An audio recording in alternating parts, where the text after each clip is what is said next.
Okay, this brings us to today's video, which is the first principle of martial arts. The first principle of martial arts, to me, is the first principle of fighting is movement. Fighting is movement. The entirety of fighting, every single thing to do with fighting, the subject of fighting someone, of going to war, the entirety of that is summed up into this single principle. Fighting is movement. What does that mean? Fighting is movement means that fighting is governed by the laws of physics. Fighting as a whole is governed by a set of specific laws and principles and rules which are unchanging and, very importantly, are limited. Why is this important? The fact that they are unchanging means when you understand them, you can apply them across the board against one opponent, 3 opponents, an army. You can apply them against an opponent the same size as you, an opponent that outweighs you by twice your size, 3 times your size. You can apply them against an opponent who is empty-handed or who has a weapon, regardless of what that weapon is. If that weapon is a knife, if that weapon is a bottle, if that weapon is a sword, it doesn't matter. These principles govern the way that people can go about this thing that we call fighting, and they are physical principles. They are to do with the laws of physics. And this is why it's important that that they're limited, and what it means is the only rules in fighting, the only good and bad in fighting, the only thing that's impossible in fighting are these things which are set by the laws of physics. For example, in this world, on this planet, if something solid, I'm not a physicist, if something solid hits something solid,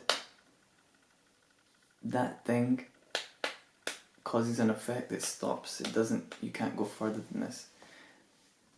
If your fist hits a person's chin at the right force, at the right power, that person will go to sleep, regardless. Now, it's not so much the physics that we're interested in, we're not physicists. The point of emphasizing that it's the laws of physics which govern fighting is to move away from the ideas that this is the best style of fighting, this is the worst style of fighting, that's a good technique, that's a bad technique, that technique won't work, it will work. It is to open our minds to creativity and possibility, and to close them to limitedness and sectarianism. So what this also means, why this is so amazing once we understand and accept this, is 2 things. 1, if fighting is movement, it is human movement, that's what we call fighting. This is an extension of my arm, which we have come to know as a punch. It is the extension of my arm, and we call that a punch. If it's human movement, it tells us that every single technique in existence can be done by anyone. 2, if that technique can't be achieved by you for some kind of physical reason, the principles upon which that technique is based will allow you to create a technique to achieve the same effect. Also, it tells us no martial art is perfect. No style is perfect. No style is the best style. Why? Because every style is based on human movement. The understanding, mastery, system creation around human movement. And all humans, human activity, and all human activity is to some degree flawed, because no human being is perfect. And that's not something to look down on, but it's something to say, okay, to be humble about and say, okay, my style isn't the best style, and to always be willing to learn and to always progress and to open your mind to everything. Now we come to the most amazing part. What this means is that fighting, if it is based on principles which are limited, one, and understandable, it means that the entirety of these principles can be understood. And I'll give you an example of this in a second. And the entirety, therefore, if the entirety of these principles can be understood, therefore the entirety of fighting can be understood. Theoretically speaking, it is possible to understand every single aspect of fighting. Whether you can master every single aspect of fighting is another question. But theoretically, if there are a set number of principles, and these principles are limited, and these principles are unchanging, it means therefore we can understand them, we can count them, and we can master them, the entirety. And by mastering them, we master the entirety of fighting. We master every style in existence today and every future style.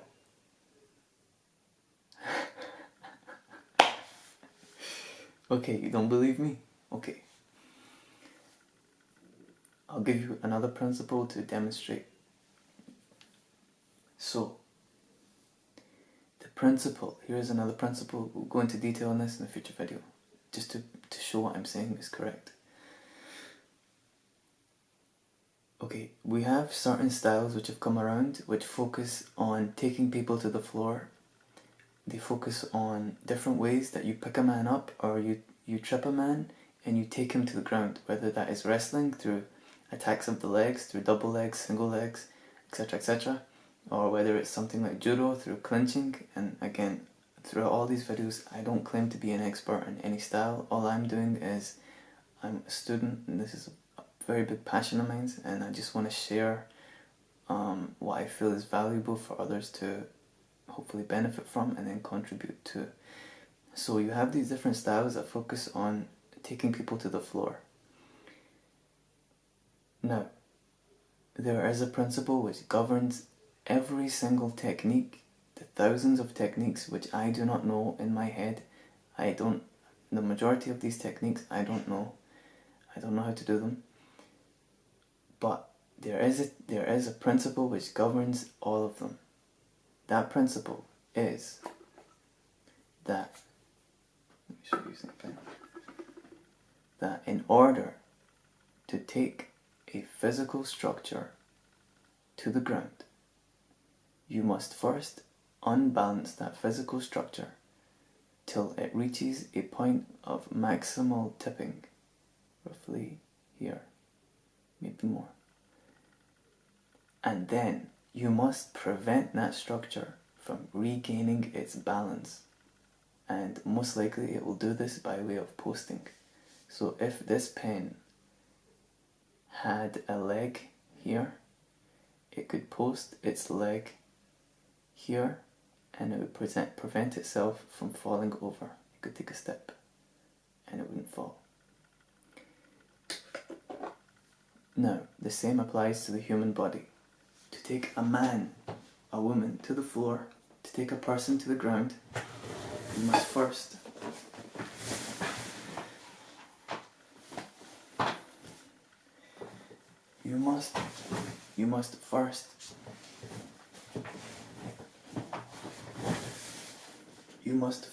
take them to a point where they will fall. You must first take them to a point where they will fall. The maximum tipping point, whether it's forward, backwards, diagonals, and thereafter you must prevent them from posting in order to regain their balance. You must prevent them from regaining their balance. If you achieve these two things, you will take the person to the floor. Every single takedown in existence today, in the past, in the future, is based on this principle, I assert. Let's see. Okay. Now this is what I mean by, now we understand the entirety of takedowns. Even though we haven't mastered them, we understand how they work. Why is this valuable? First, it's pretty cool by itself. Then, beyond this, it's valuable because now you understand first how to counter someone who is attempting to take you down. The first thing they have to achieve is to unbalance you, so you must always remain in balance. Second, they must prevent you from regaining balance, so you must make sure that you regain your balance and you don't let them prevent you from doing so. Second, you can troubleshoot your own techniques. If you're going for a double leg and it's not working, it's either going to be because you're not unbalancing the person, or because you're allowing them to regain their balance in some kind of way. Third, and to me, most amazingly, one of the most amazing things about this approach, why it's to me, why I'm very passionate, one of the reasons I'm so passionate, this approach allows you to create techniques. You, understanding this principle, can create takedowns which do not yet exist.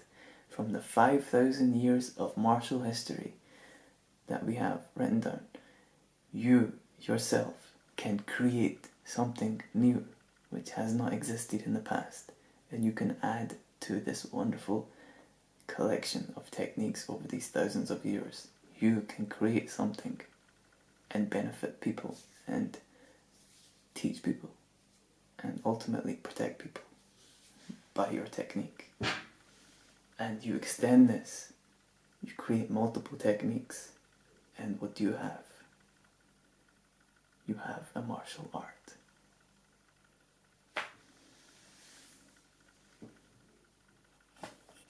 Fighting is movement.